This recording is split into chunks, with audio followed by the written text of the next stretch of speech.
Hi friends, మేము ఊరు వెళ్తున్నాం ఫ్రెండ్స్. ఇదిగో నా లగేజ్ అంతా సర్దుకుంటున్నానండి. ఆ బ్యాగ్ నిండా బట్టలు సర్దుతున్నావంటే ప్రయాణం ఎన్ని రోజులు అక్కోయ్ అని అడుగుతారేమో. నా ప్రయాణం 2 రోజులు లేదా మహా అయితే 3 రోజులేనండి, అంతే. 3వ రోజు తిరిగి వచ్చేస్తాను. మరి 3 రోజులకి ఎన్ని బట్టలా అని అడుగుతారేమో. మనం ఇంట్లో ఉన్నప్పుడు ఒక చీరతో సరిపెట్టుకుంటాం, కానీ బయటికి ఎక్కడికైనా వెళ్ళామంటే పూటకో చీర కట్టాల్సిందే కదా. నైటీలు ఎటు ఉండనే ఉంటాయి. అదీ కాక ఈ బ్యాగ్లో నా శారీస్తో పాటు మక్కకు సంబంధించినవి, మా అమ్మకు సంబంధించిన శారీస్ కూడా ఉన్నాయి ఫ్రెండ్స్. నా బ్యాగ్ సర్దటం అయితే అయిపోయిందండి. ఈ బ్యాగ్ సర్దటానికి ముందు ఏం గొడవ జరిగిందో తెలుసా? మీరే చూడండి. ఓకే అమ్మా. అన్నయ్య బ్యాగ్ తీసుకొచ్చాడు కదా, దాంట్లో సర్దామమ్మా. నాకేం తెలీదు. ఈ బ్యాగ్ లోనే బట్టలు సర్దా. నాకేం తెలీదమ్మా. ఏదో ఒక బ్యాగ్ లో సర్తాలే, ఉండండి అమ్మా. నాకెందుకో ఇదే అరే, బ్యాగుల కోసమే ఎట్లా మాట్లాడుకుంటున్నారు ఏంటమ్మా? షో దేవుడా, ఇంక ఈ బాక్స్ వెళ్ళిపోయింది ఫ్రెండ్స్. అలాగే ఇది నా హ్యాండ్ బ్యాగ్ ఫ్రెండ్స్.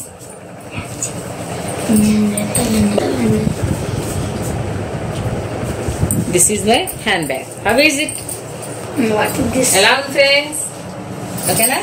బాగుందా? ఓకే. ఇప్పుడు మీరు చెప్పండి, ఈ రెండిట్లో ఏ బ్యాగ్ బాగుందో? రెండూ బాగున్నాయి. కానీ ఏ ఇంట్లో అయినా సరే ఇలా గొడవ వచ్చినప్పుడు చిన్నవాళ్ళ డిసిషనే ఫైనల్ అవుతుందండి కదా. ఎందుకంటే అది వాళ్ళ మీద ఉండే ప్రేమ అవ్వచ్చు, గారాబం అవ్వచ్చు.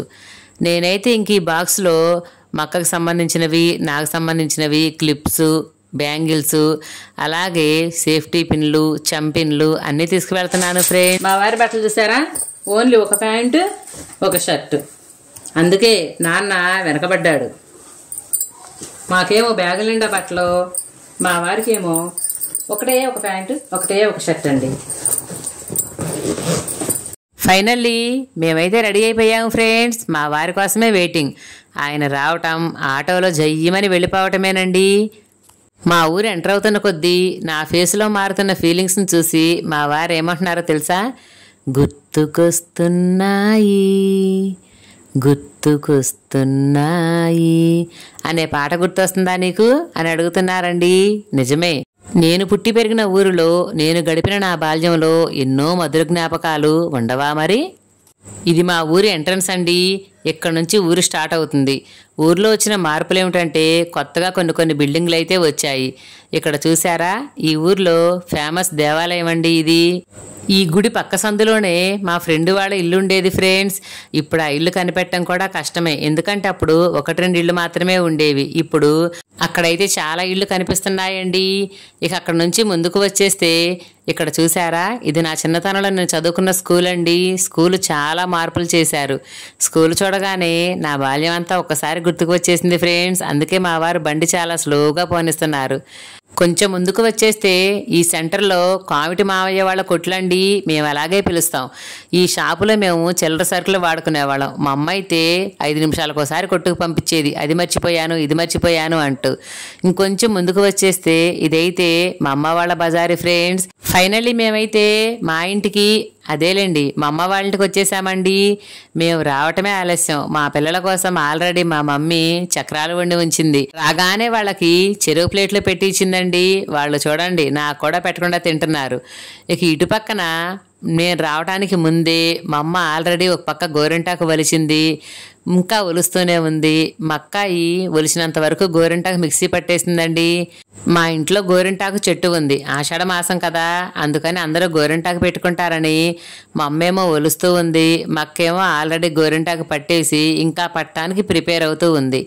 ఇక మేము పుట్టింటికి వెళ్ళామంటే ఫస్ట్గా చేసేది చీరలు చూసుకోవటమేనండి. మా అమ్మ కొన్న చీరలు, నేను తెచ్చిన చీరలు, మా అక్క తెచ్చిన చీరలు అన్నీ కలిపి ఒక చోట పెట్టి ఏ చీర ఎవరికి బాగుంది, ఏ కలర్ ఎవరికి బాగుంది అని సెలెక్ట్ చేసుకుంటామండి.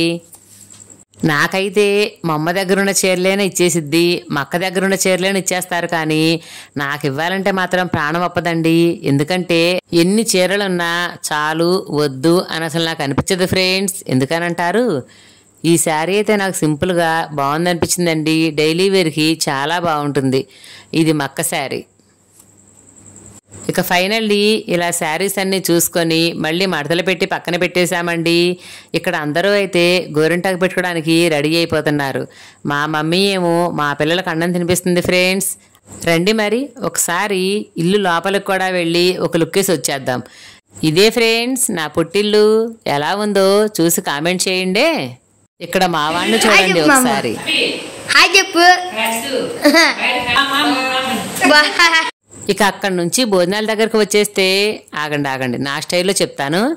వేడి వేడి అన్నం, తోటకూర, దొండకాయ ఫ్రై, పండుమిరపకాయ పచ్చడి, టమాటా కోడిగుడ్డు, బంగాళదుంపల కూర. ఇవండి భోజనంలో స్పెషల్స్. అందరం త్వరగా భోజనాలు ముగించేసి హాయిగా నిద్రపోయామండి. అన్నట్లు మర్చిపోయానండో, ఇది ఆషాఢ మాసం కదా. మరి మీ ఆషాఢం ఎలా జరిగిందో నాకు చెప్పరు. మరి మా ఆషాఢ మాసంలో ఎన్ని ట్విస్టులు ఉన్నాయో, ఎలా జరిగిందో తెలుసుకోవాలనుకుంటున్నారా? అయితే తప్పకుండా నెక్స్ట్ వీడియో చూడండి. అలాగే వీడియో నచ్చితే లైక్ చేయండి, షేర్ చేయండి, నా ఛానల్ సబ్స్క్రైబ్ చేసుకోండి. Thank you.